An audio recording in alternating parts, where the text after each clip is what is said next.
So we started our farm back in 2017.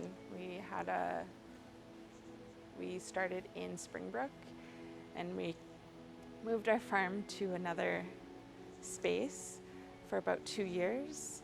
I met Jody just through my company and her company. We just came together and started talking, and I had let her know that I was looking for a new space to move our farm because we decided to move into an RV, and the place that we were at, we no longer could be at if we were moving out of the house. So Jody offered to go to share a space together here at Blue Collar Garage, which has been working really great because we both work really well together. So I think it's been about 1.5 years now we've been here.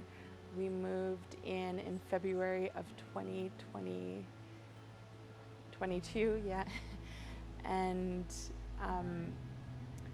set up the farm, and we've had to go through a lot of different adjustments, but it's worked out really well to work with Jody here for the last 1.5 years. My husband and I developed a unique to us and Métis entrepreneur. We grow under LED and the co-founder of I Love Microgreens Urban Farm and Eatery, located in Red Deer, Alberta.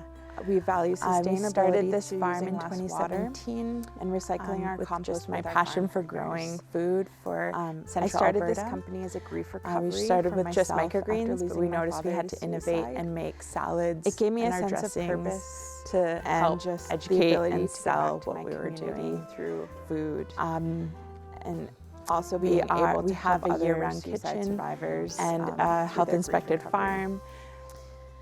I use my we're business located in the platform Gassing to talk Alley about Farmers mental health, Market, but also discuss where we my Métis cook background. and where I cook and prepare just fresh through my dishes stories for and food. for our market, the Gassing Alley Market. So we grow microgreens, which most people are like, what are microgreens? They are young plants. Just so everyone's aware of sprouts, and then microgreens are 8 to 10 days old. We grow in a soil medium. So they are just more nutritious, more flavor dense, and they have up to 40 times more nutrition than their adult counterparts. So a broccoli microgreen has 40 times the nutrition than a full-grown broccoli, but it tastes just like fresh broccoli out of the garden. And same with like radish. Radish has this nice peppery flavor, but it just carries more nutrition in it. So today I'm at my farm, and we start with our seeding for our next week. So with microgreens, they are 8 days old where we harvest. So I have to start seeding the beginning of the week in order for next Tuesday's deliveries. So today we start with soil. Okay, so everything starts from soil and filling the trays with the soil.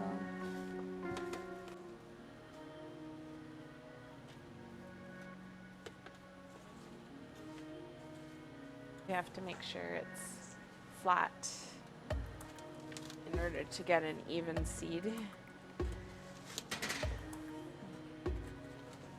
that to our seeding. So we go for soil. And then I have to measure out seeds per tray.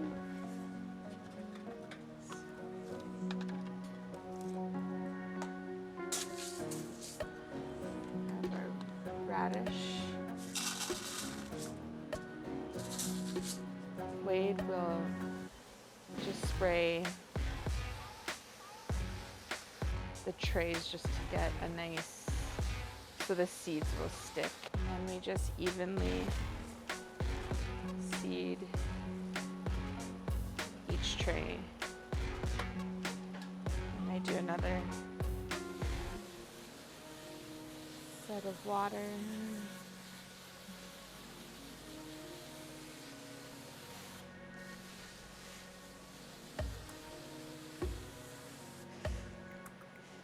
we stack the trays, top them, and we leave them in germination for about 4 days.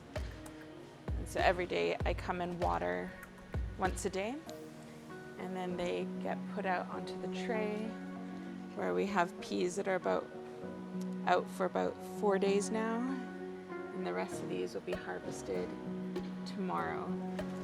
This is our broccoli. So once they hit about 8 days old, we'll take them over to the harvest. Good job, buddy.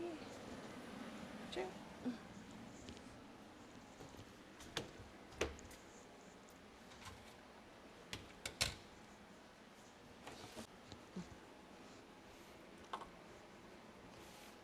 Harvesting.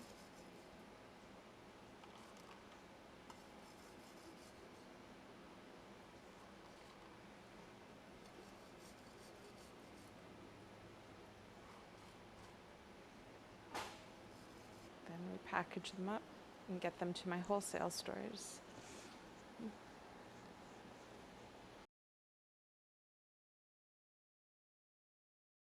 We are with Nutters Red Deer, Steel Pony Farms. We supply them with their weekly CSA boxes. Pure Earth Organics, which is an organic market in Red Deer. And then I have all my cafes and restaurants that I supply, like Hash and Forno, 111, the Crow up in Pinoca, and a few cafes in Lacombe, and a few cafes in town that use my microgreens just to top their salads. Today we're at the market and we are making some bannock. My mom's coming in to help us. It's one of those, she's learned a lot from her elders how to make a good bannock. In our culture, food is what brings people together. Bannock brings a lot of people together. And we even have a place where people it's a friendly competition of who makes the best bannock. My mom's won a couple competitions with her bannock. So Lindsay has a business here at the Gasoline Alley Farmers Market. She's been here just about 3 years, and occasionally she's asked me to, on special events, to come in and make bannock, or otherwise called fry bread. It's definitely a indigenous food, and everybody seems to like my fry bread. I've learned from an elder here in Red Deer. She taught me how to make the fry bread, and I will make it maybe once a month, either for myself and my partner, or I will come here, and I've made it a few times, and it seems like the whole market can't wait until I come here to make it. So it is definitely an indigenous comfort food is what it is. So when people say, oh, you're making fry bread, they're like, yay, it brings them back to their culture, and they can see themselves eating the fry bread with jam usually. People can eat it with butter or whatever you want, but it definitely is a comfort food, and it's something that people like to experience and eat. And I'm always interested when other cultures eat it, because I want to see if they can figure out if it's something from their culture that's similar, because everybody kind of has something special that their parents made when they were a kid. And I remember when I met my grandmother, my biological grandma, when I was about 20, she was famous for making the baked bannock in the oven. And so I was able to meet her. Because I was a foster child, I didn't know anything about her bannock until I was about 20-some years old. And she made it for us, and it was heavenly. It was amazing. I don't make the baked bannock, but I will one day, and I'm hoping I'm as good as she is. But everybody is, there's always there's so many different ways of making bannock. And when people say they like mine, that makes me feel good, about my Métis culture. It's really, really a simple recipe. It's flour. I use milk. Some people use water. I add an egg. Some people don't use egg, and it's just and a little bit of sugar, salt, oil, and you mix it together. But you don't want to overdo or overmix the dough, because then it becomes really tough and hard. So you want to be very careful. It's how you roll it with your hands with your hands the consistency. Otherwise, it'll be too tough. And then you just deep fry it, and it's made. Hi, my name is Myrtle Beaulieu. I am a regional manager for Rupert's Land Institute in Coal Lake. And Lindsay Beaulieu is my daughter. She is the second oldest of 4 daughters. I am a Métis woman. I was born in Buffalo Narrows, Saskatchewan, in a Métis community, and I have not known my culture for very long. I knew that I was always Métis. However, I never lived that culture until I was in my 30s. My life was a little bit different. Our biological family, and that's what I call my biological family because I didn't grow up with them. We had moved around in northern Saskatchewan from community to community, and my mother was an alcoholic. So she wasn't able to take care of us, and she didn't take care of us at all. Our dad tried to take care of us as best as he could, but there was well, altogether now there's like 12 children, but at that time I think there was about 7 of us that he tried to take care of while he worked. And I know, being the oldest daughter, I was remembering, changing diapers even as a small child and trying to take care of my younger siblings, which was very hard. And so somehow social services must have figured out that we weren't being cared for, so we were taken away. I remember a big car came along to our house, and a couple ladies came, and they said we were going to go on a car ride. And I was excited because we didn't really go anywhere, right? Like in cars. So it was exciting to get into a big car with these ladies and go off. It was a long trip, probably about a 4-hour trip that we went on. And we ended up in a receiving home, foster home. And I remember the foster home, because our skin was darker, some of my siblings have darker skin than me, and their knees and their elbows were darker. And I remember they wanted to bath us first of all, and they were trying to scrub off the color of their skin almost, and it was red. And I remember my little brothers crying, and I was so upset because I was the oldest sister, and I was like, well, what are you doing, So it was fearful, yet I don't know, I don't remember, it's such being a child, you don't remember the trauma around it. You just want to protect your siblings, right? And so we stayed in this receiving home for a while until they found a permanent foster home for us. The permanent foster home was on a farm, and the woman already had 10 kids. So back then in the 60s, social services didn't limit how many children a family could have and then take on 6, 7 more children. So there was about 16 or 17 of us, and it was not a good home. We were mostly me, because I guess I was oldest, and maybe subconsciously took the beatings that incurred. If I took them, then maybe the mom would stay away from the younger siblings. And I remember times where we went to the hospital because my injuries, I guess, were worse than, and she would say she fell down the stairs. And so in my head even, I believed that those were true. that I actually fell down, not that I was beat up.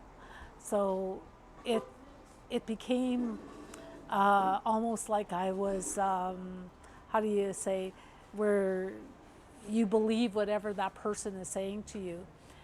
And I remember my younger sister Carol, she's about 15 months younger than me, and a social worker had come one time, and they suspected that there was some beating happening. And they asked me, are you getting beat up at this home? And I said, no, that's my mom, she's good. And then it was my younger sister Carol, who was a very quiet child. She said, no, she's hurting us, she's beating us. And so they immediately took our family away and took us to another receiving home with other children. And I remember they must have decided through court or whatever, I don't know the background of it, but they decided that we'd each either get adopted out or we would get fostered. And I remember they took my sister Carol and I first, and we had to say goodbye to all of our younger siblings, not knowing if we would ever see them again. And it took a long time to see them again. Many years. But, we ended up in a really good foster home, Carol and I. And a lot of the other family was adopted out, and they had a good family too. But we lost so much. We lost a lot. Our culture, our, just family, having family. I am so grateful that I was fostered with my younger sister. At least I had somebody that looked like me, that was part of me. And we could talk about, I remember laying in bed, and Carol and I would talk about our lives before fostering, and how our dad did this, or our family, or Christmas events, back home. When I got sick, because I was a sickly child, she would tell me about those stories. So we kept those stories alive for quite a long time. Come to think of it, we haven't talked about those for a while, but for the first while, that's what we talked about, because that connected us with our family and our home. And so that's basically what my life was like as a foster child. Lindsay is my daughter. She is the second oldest of 4 daughters. Lindsay always was a busy girl. She was in 4-H. She also had a horse when she was 14 years old, and she got it as a colt, and she actually broke to ride it herself. Whereas most people will hire someone to do that. She did it herself. She had such a connection with the horse. She was able to get on its back and actually ride this horse. So she was an avid soccer player that she went to provincials, very competitive in anything she did. She always tried many things. She never was just sitting at home bored. She always found something to do. Never a dull moment with Lindsay. And she did more towards, I guess, her late teens, early adulthood in the 20s. I think she started doing hula hooping, and she did amazing. I remember when her dad and I first seen her, she did one where it was fire on the hula hoop, and we were just amazed. Like, we couldn't believe how gifted she is. Like I said, when she puts her mind to doing something, she does 110%.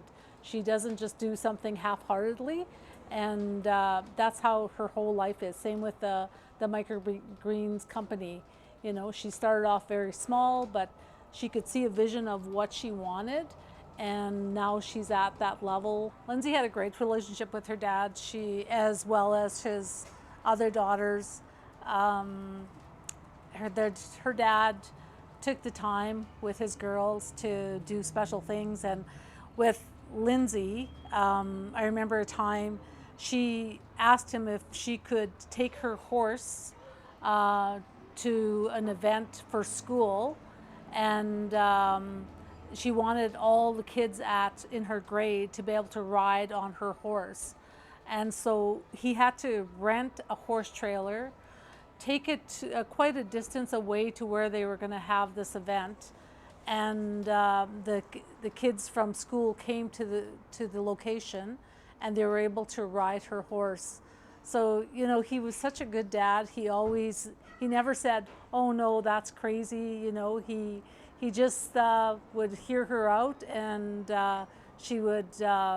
That was her dream, to do that, and he provided that for her. Lindsay is doing her microgreens, and she's pretty unique. She's a Métis woman, and she brings in her Métis culture into her microgreens, as well as she is very much an advocate for mental health. And the reason why is her dad committed suicide in 2014 in September. And I always, you know the date, you know the time, everything, because it was just such a hard day.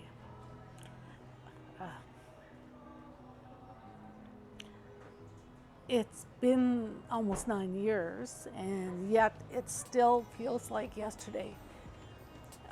Triggers come up, and it's hard for you to talk about. But my husband was an amazing man. He was a good provider for his family. He was a power engineer, a very smart man, brilliant man. And I never really noticed anything out of the ordinary with his mental health at first, when we first got married. We were together since we were 15 and ran away when we were 17 and married when we were 18. So, and had our first child when we were 19. So a lot of significant things, and we had been together for a long time.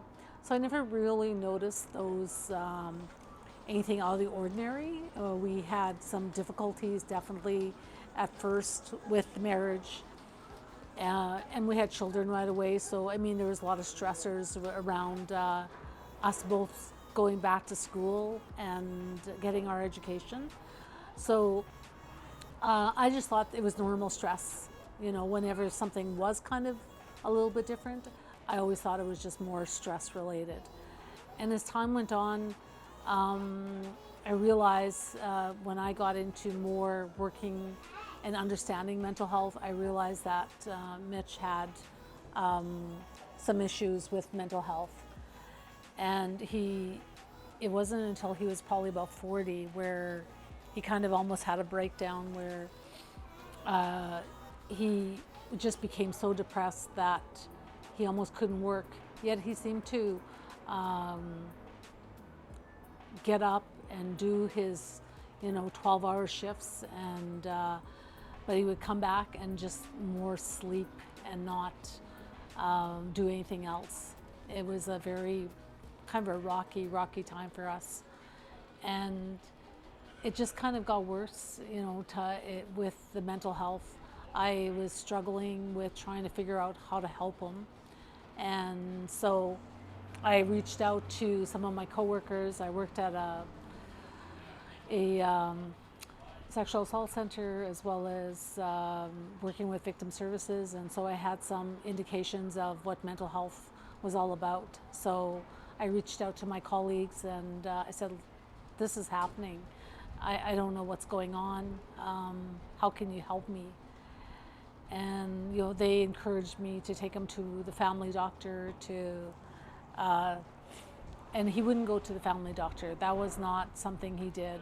I did manage to get him to go to a counselor, a brief short period of time.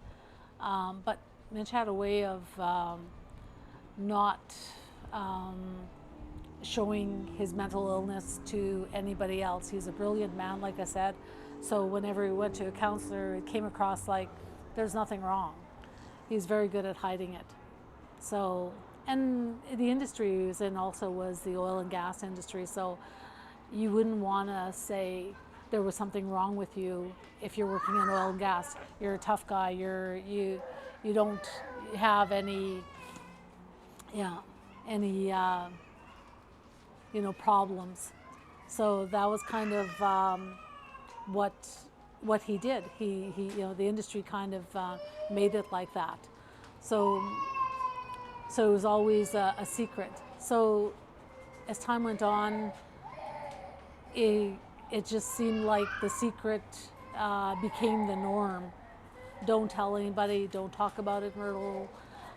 Just let it be. So I got used to it. After a while, our family got used to it. He always gave 100% to his work, but he, as soon as he got home, it was sleeping and sleeping and not really participating in other life. So yeah, so that's kind of how our lives were for a large period of time.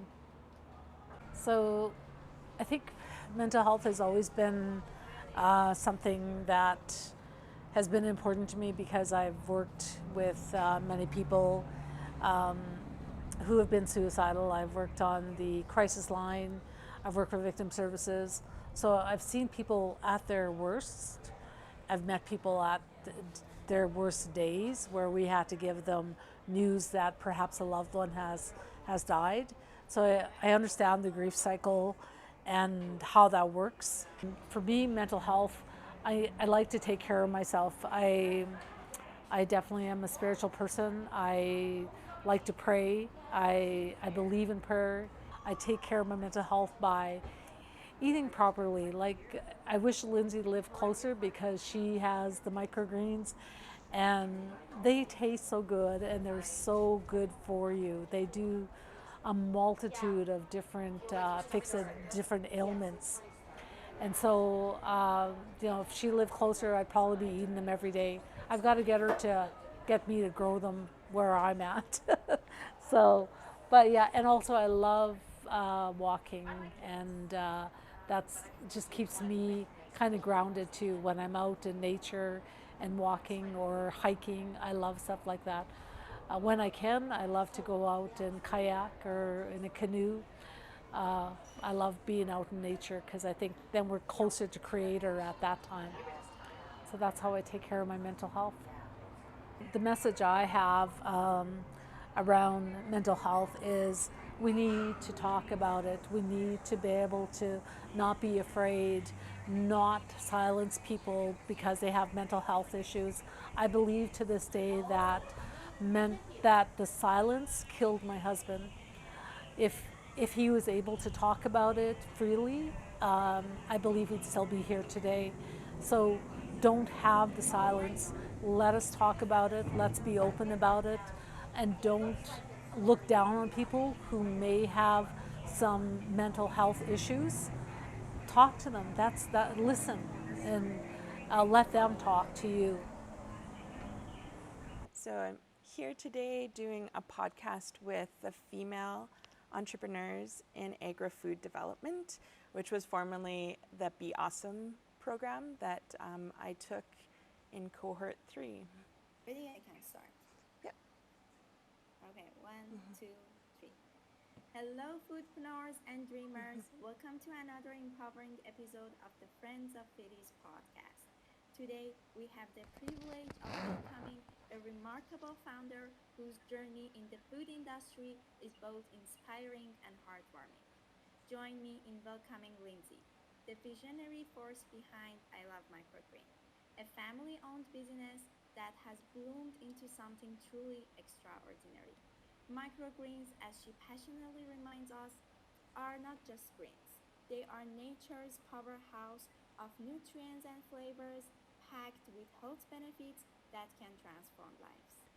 I lost my dad to suicide almost 10 years ago, and I was on this own personal journey of grief recovery. And also during the recession of 2016 in Alberta, it was really hard to find work. So I started working on organic farms, and those organic farms kind of led me to this. It gave me a lot of passion, and it was very healing to be working on farms, to know that you're producing this food to feed a family. And it was that kind of started this, ignited this want and need to grow food.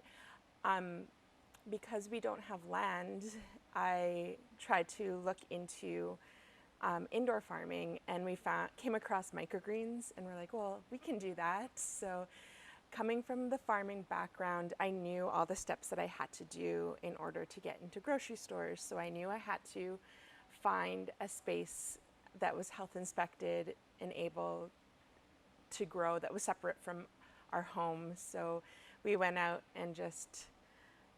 to our community and asked if anyone had a space. Nobody knew what we were doing 6 years ago. Microgreens was still quite a new concept. So a lot of people welcomed us in, and we found a space to rent for very cheap. So it gave us that ability to research and trial and error and figure out our way with the microgreens, and getting our setup set to what would work and what would grow best for us.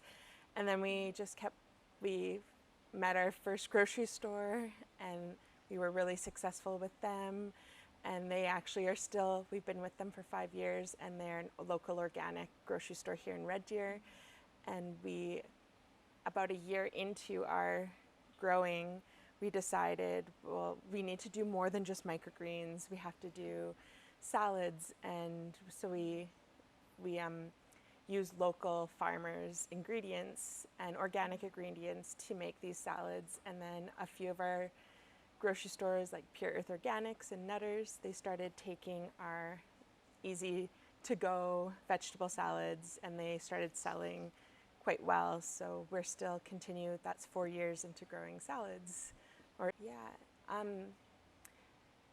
For me, this journey of I could have went the opposite way and just felt really sorry for myself and think bad things just happened to me. But I was like, for me, I took the loss of my dad and realized he wouldn't want me to be sad. He wouldn't want me. He was my #1 cheerleader when he was here on. And so I always try to make him proud and make my mom proud. And in the Indigenous communities, we do struggle with a lot of loss from suicide. And because I think we just have to be more self-aware, and we have to have those role models that show us that through adversity we can bring something beautiful to the world. There's not many Indigenous farmers, and this is one thing that I want to inspire more Indigenous people to get into growing food. Food is what brings everyone together. Food in every culture, we can I can meet somebody else from a different culture, and we bond over their food, through Indian or through Filipino or anything. I've always made friends because we talk about what their favorite food is growing up, so that's just what I think food is healing. So, a lot of people say never give up, but I always say trust that journey. You're not going to be perfect the first time you do something, and to take those failures as those learning steps and your journey might change halfway through, and just to be happy with where you're going and just trust it. Yeah. Thank you so much, Lindsay. It was great to talk to you, and I'm very happy to also get to know you. stay strong and stay positive. I'm sure you will rock it. Thank you. Thank you so much. All right, I've ended the recording. Fantastic job, Lindsay. Oh, thanks.